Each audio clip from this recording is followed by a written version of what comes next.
बाबा हाँ। ये कर्म अकर्म और विकर्म को कैसे पहचान सकता है?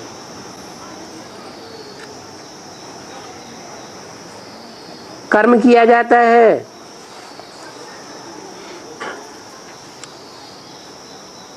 वास्तव में जिसे सत्कर्म कहते हैं वो ही कर्म है,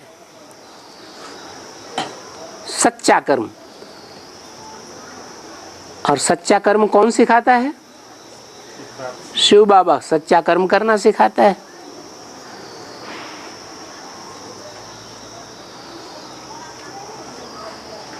जो सिखाता है सच्चा कर्म, उसके विपरीत जो करते हैं उसको विकर्म कहा जाता है।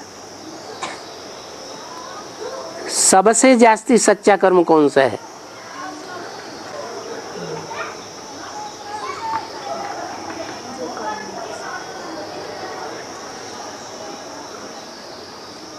अपन को आत्मा समझना। देवताएं चाहे सतयुग में है चाहे त्रेता में है, देवात्माएं कब कहे जाते हैं? जब अपन को आत्म की स्थिति में स्थिर करते हैं। तो आत्म की स्थिति में स्थिर रहना ये बाबा की सबसे बड़ी सीमित है। अपन को आत्मा समझो, आत्मा समझेंगे तो बाप की याद आएगी कि आत्मा का बाप भी है।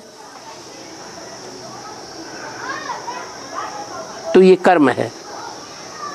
देवताएं कर्म करते हैं आत्म की स्थिति में रहकर, उनसे कोई भी विकर्म, भी माने विपरीत,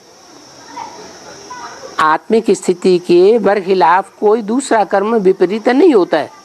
और यहाँ हम कर्म भी करते हैं और विकर्म भी करते हैं, पाप कर्म भी करते हैं। क्यों?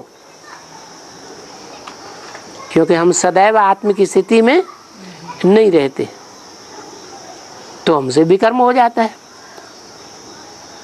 अकर्म कब होता है?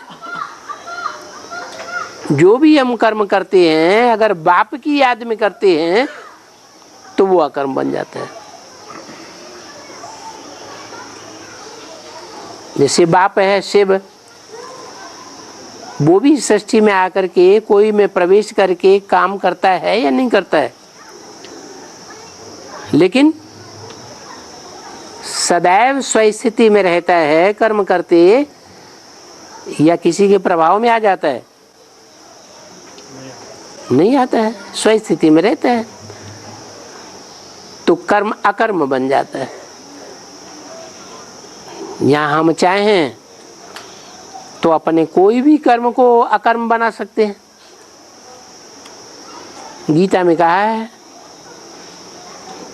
जो स्वनिष्ठ है वो सारे संसार की भी हत्या कर दे तो भी उसके ऊपर कोई पाप नहीं लगता। तो हत्या करना तो पाप हो गया, फिर उस पर पाप क्यों नहीं लगा?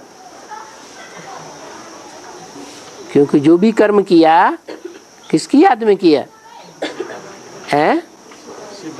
हाँ, अकर्ता की याद में किया। तो जिसकी याद में किया तो कर्म भी वैसा ही हो गया कर्म।